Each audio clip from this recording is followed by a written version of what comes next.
Hello guys, good morning. So welcome back to my YouTube channel. This is Autoboyson. So ngayon guys, magsishare ako sa inyo tungkol dito sa gasoline tank ng motor. So malaking bagay to guys na malaman ninyo dahil ang symptoms nito guys is hirap paanda rin sa umaga. Tapos ang nagiging problema naman sobrang init ng makina.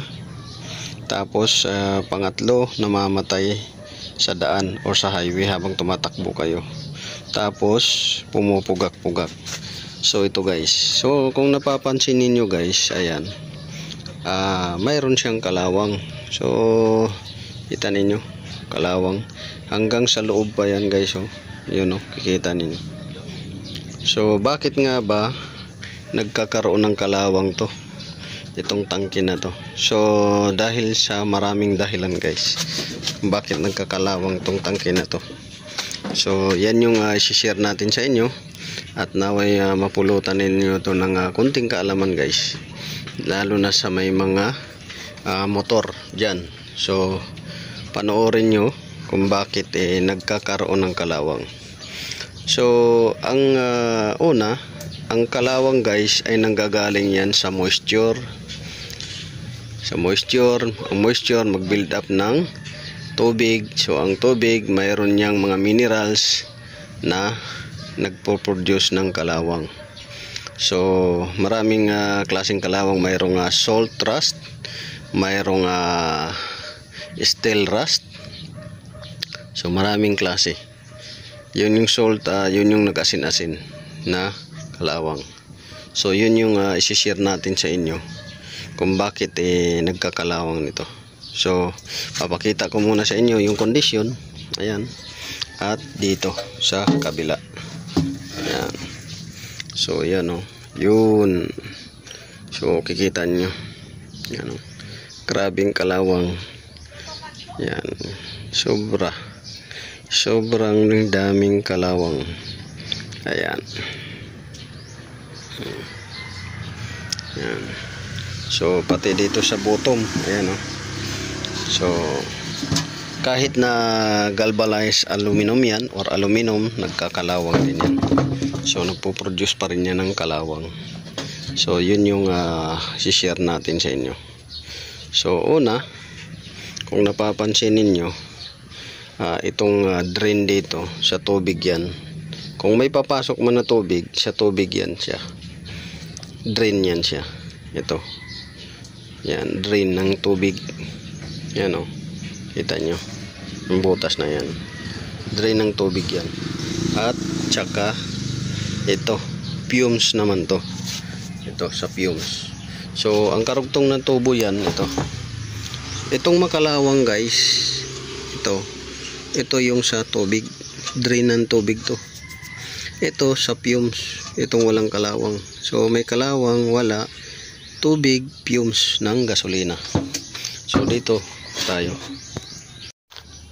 So balik tayo dito sa ating topic.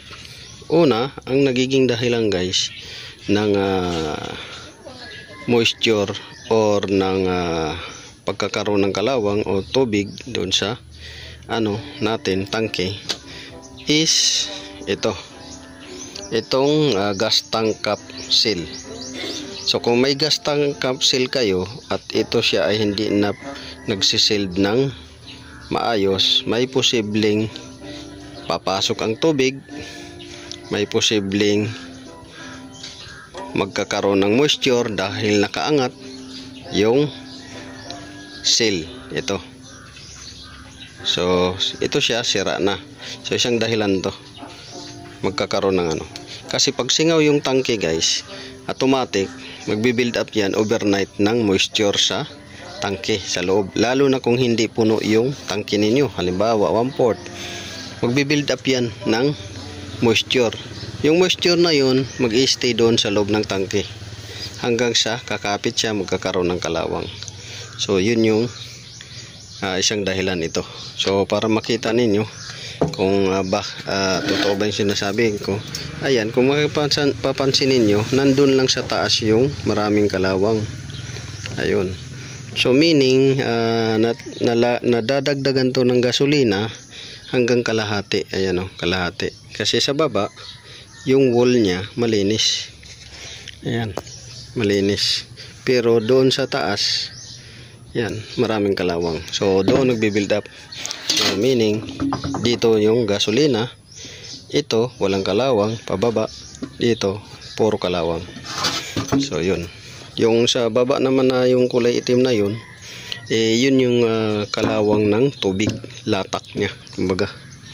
So tuloy tayo. Dito naman sa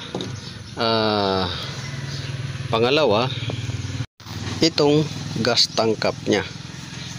So una, ito yung dahilan, yung gas tank cap rubber or seal. Pangalawa, itong gas tank cap. So kung napapansin nyo guys, itong rubber seal na to matigas na.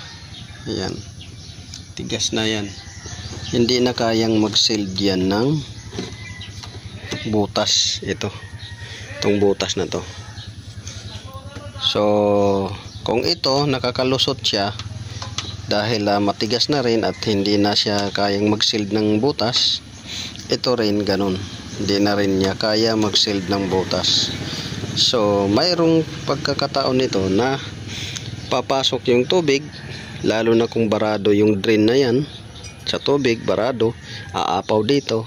Pag apaw dyan, dahil ayaw nang mag-sealed nito ng maayos yung rubber at saka ito, may tendency siya na makapasok dito. Dahil mapupuno to,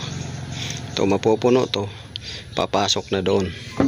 So walang butas yan sa gilid para sa drain nito. So kung may butas siguro dito, pwede pa. Kaso hindi pwedeng lagyan dahil papasok doon sa mga electronic parts niya, dahil nandito yung banda yung ano niya. So yan. Tapos paglusot niyan, mag-build up na ng moisture. Kagaya nito, nag-stack up na siya dahil nabasa. Ayan, ito yung tinatawag na salt rust. Yan, salt rust, nag-asin-asin na powder. Yan, so itong ano niya, lock dito, yan, ito lock. Pagka sinusian na mo yan, hindi nagagana, hindi na gumagana, nag-stack up na to. Yan o, yan o, nasira na nga yan o, lumuwang na siya siguro sa kakapilit pag susi. Ayun, so yan yung ano, dahilan kung bakit pumapasok yung tubig dyan at moisture, dahil dito sa pouring na to, sa rubber seal nito, sa gas tank cap, at itong nag-stack up na susian, kaya pumapasok dito dahil minsan barado yung drain.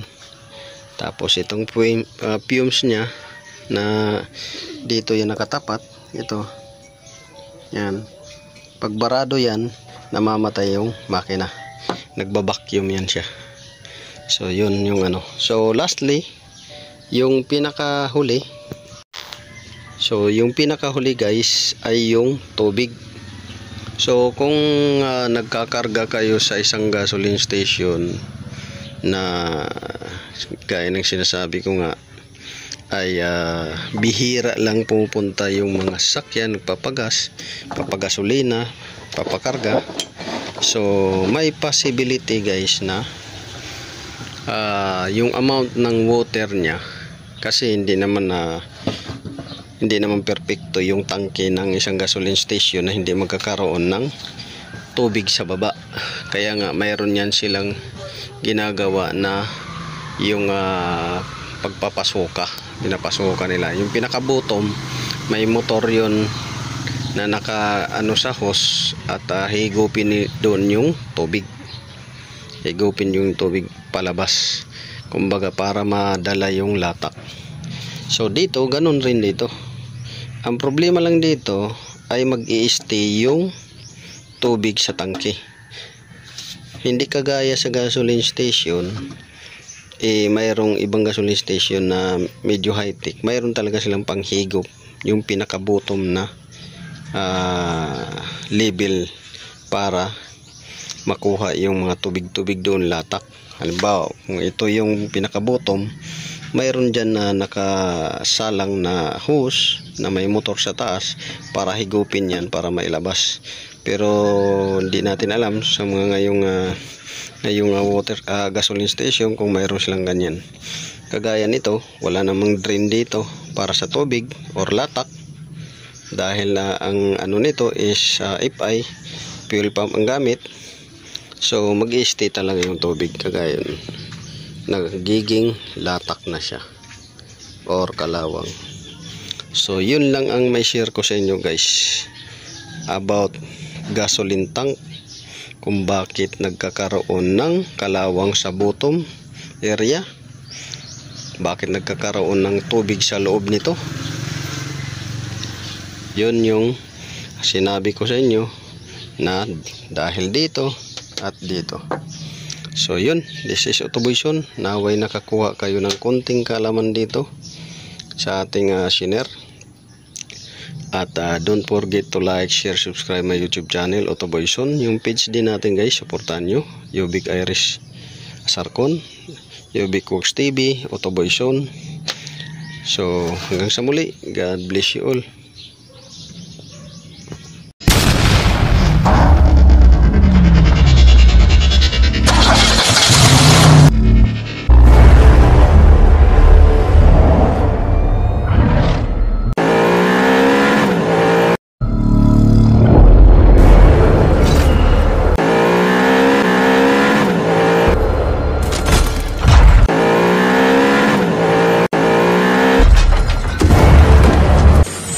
Make